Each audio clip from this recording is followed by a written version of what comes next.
പാലിയേക്കരയിൽ toll വിലക്ക് തുടരും. ജില്ലാ കളക്ടർ ഹൈക്കോടതിയിൽ റിപ്പോർട്ട് നൽകി. കേസ് ചൊവ്വാഴ്ച കോടതി വീണ്ടും പരിഗണിക്കും. ഹരീഷ് നാരായൺ ചേരുകയാണ് വിശദാംശങ്ങളുമായി. ഹരീഷ്, തൽക്കാലം പാലിയേക്കരയിൽ ടോൾ പിരിക്കേണ്ട എന്നാണ് കോടതിയുടെ നിലപാട്. ചൊവ്വാഴ്ച വീണ്ടും ഈ കേസ് കോടതി പരിഗണിക്കും. കൂടാതെ എന്തൊക്കെ കണ്ടെത്തലുകളാണ് കോടതി നടത്തിയത്?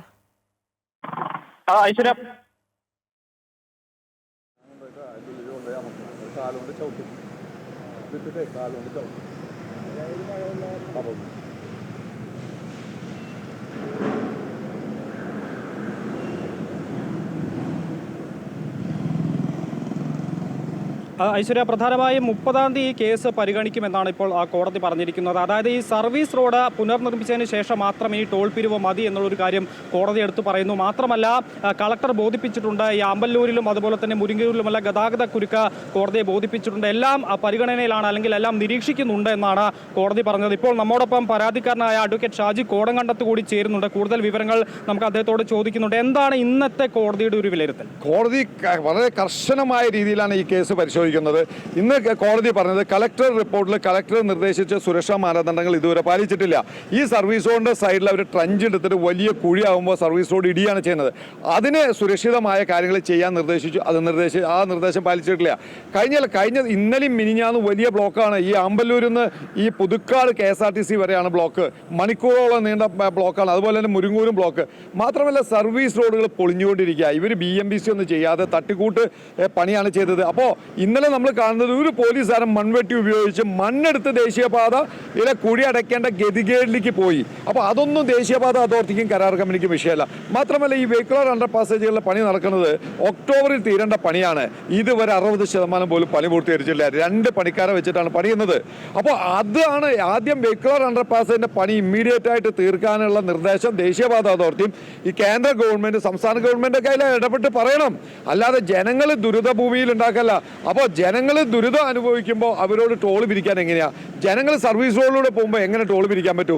ജനങ്ങൾക്ക് സുഗമമായി ഗതാഗതം ചെയ്യാൻ പറ്റാത്ത അവസ്ഥയിൽ ടോൾ പിരിക്കാൻ സാധിക്കില്ല.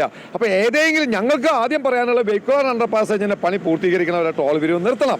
വെഹിക്കുലർ അണ്ടർ പാസിന്റെ പണി എത്രയും പെട്ടെന്ന് പൂർത്തീകരിക്കട്ടെ. ഇനി ഏതെങ്കിലും രീതിയിൽ ടോൾ പിരിവ് മരവിപ്പിച്ച് ഉത്തരവ് മാറ്റാണെങ്കിൽ തന്നെ 50% ടോൾ ഇവർക്ക് പിരിക്കാൻ അർഹതയുള്ളൂ. നമ്മൾ 5 വെഹിക്കുലർ അണ്ടർ പാസേജിന്റെ പണി നടക്കുമ്പോൾ നമ്മളൊരു 15 കിലോമീറ്ററോളം ബ്ലോക്കിലും സ്ലോവിലുമാണ് പോകാൻ സാധിക്കുന്നത്. എന്തിന് ഈ കാശ് കൊടുത്തിട്ട് നമ്മൾ ഈ കടിക്കുന്ന പട്ടീനെ വാങ്ങണം?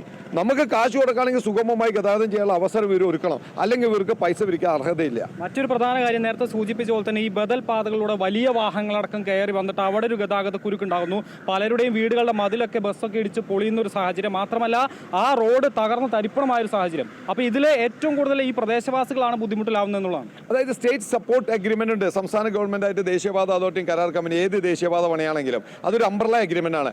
അതിന്റെ അടിസ്ഥാനത്തിൽ ഈ റോഡ് ഡൈവേർഷൻ കൊടുത്തിട്ട് പഞ്ചായത്തും സ്റ്റേറ്റ് PW റോഡിലൂടെ പോയപ്പോൾ ആ വലിയ വാഹനങ്ങൾ ടണ്ണേജിൽ വാഹനം പോയപ്പോൾ ആ റോഡുകൾ മുഴുവൻ തകർന്നു. അപ്പോൾ ആ റോഡുകൾ നന്നാക്കാനുള്ള കാശ് സ്റ്റേറ്റ് ഗവൺമെന്റ് ദേശീയപാത അതോറിറ്റിയോട് പറയണം. നിങ്ങൾക്കാണ് അതിന്റെ ഉത്തരവാദിത്വം. ഈ വണ്ടികൾ തിരിച്ചു വിട്ടുകൊണ്ടാണ് ഇത്രയും വലിയ ദുരിതം അനുഭവിച്ചത്. അതുകൊണ്ട് ഇപ്പോൾ പാരലൽ റോഡിലേക്കോ അല്ലെങ്കിൽ മറ്റു റോഡുകളിലേക്കോ ഗതാഗതം ചെയ്യാൻ പറ്റാത്ത അവസ്ഥയായി. വലിയ ഗതാഗത കുരുക്കാണ് ഉണ്ടാവുന്നത്. മാത്രമല്ല, ഈ സർവീസ് റോഡ് പുനർനിർമ്മിച്ചാൽ മാത്രമേ ഇനി ടോൾ പിരിവ് തുടങ്ങേണ്ടതുള്ളൂ എന്ന് കൂടി കോടതി പരാമർശിച്ചിട്ടുണ്ട്. തീർച്ചയായിട്ടും കോടതി പറഞ്ഞു സർവീസ് റോഡിൽ കുഴികൾ അടയ്ക്കണം. മാത്രമല്ല, സുരക്ഷാ മാനദണ്ഡങ്ങൾ കലക്ടർ പറഞ്ഞ നിർദ്ദേശങ്ങൾ നടപ്പിലാക്കിയാൽ മാത്രമേ നടപ്പിലാക്കിയിട്ട് മതി നിങ്ങൾ 30-ാം തീയതി കോടതിക്ക് വരാൻ എന്നാണ് കോടതി പറഞ്ഞത്. അതെ, അതാണ് ഇപ്പോൾ കളക്ടർ അടക്കം പറഞ്ഞിട്ടുണ്ട്. പ്രധാനമായും ആമ്പല്ലൂര്, ഈ മുരിങ്ങൂര്, ഈ പ്രദേശങ്ങളിലാണ് നിരന്തരമായുള്ള ഗതാഗത കുരുക്കുണ്ടാവുന്നത്. ഈ പ്രദേശങ്ങളിലെ ഗതാഗത കുരുക്കൊക്കെ കോടതി നിരീക്ഷിച്ചു വരുന്നുണ്ട്. ഇതിന്റെ ബദൽ സംവിധാനം ഉണ്ടാക്കണമെന്നടക്കമുള്ള കാര്യങ്ങൾ കളക്ടർ പറഞ്ഞത്. മാത്രമല്ല, സർവീസ് റോഡ് കഴിഞ്ഞ ദിവസം പുതുതായി പണിത സർവീസ് റോഡാണ് 15 അടി താഴ്ചയിലേക്ക് തകർന്നു വീണത്. ഈ സർവീസ് റോഡ് അടക്കം പുനഃസ്ഥാപിച്ചതിന് ശേഷം മാത്രം ഇപ്പോൾ ടോൾ പിരിവ് തുടർന്നാൽ മതി എന്നാണ് കോടതി പറയുന്നത്. എന്തായാലും 30-ാം തീയതി ഈ കേസ് വീണ്ടും കോടതി പരിഗണിക്കും. ഐശ്വര്യ. ശരി ഹരീഷ്, പാലിയേക്കരയിൽ ടോൾ വിലക്ക് തുടരും. ജില്ലാ കളക്ടർ ഹൈക്കോടതിയിൽ റിപ്പോർട്ട് നൽകി. ഈ കേസ് ചൊവ്വാഴ്ച കോടതി വീണ്ടും പരിഗണിക്കും.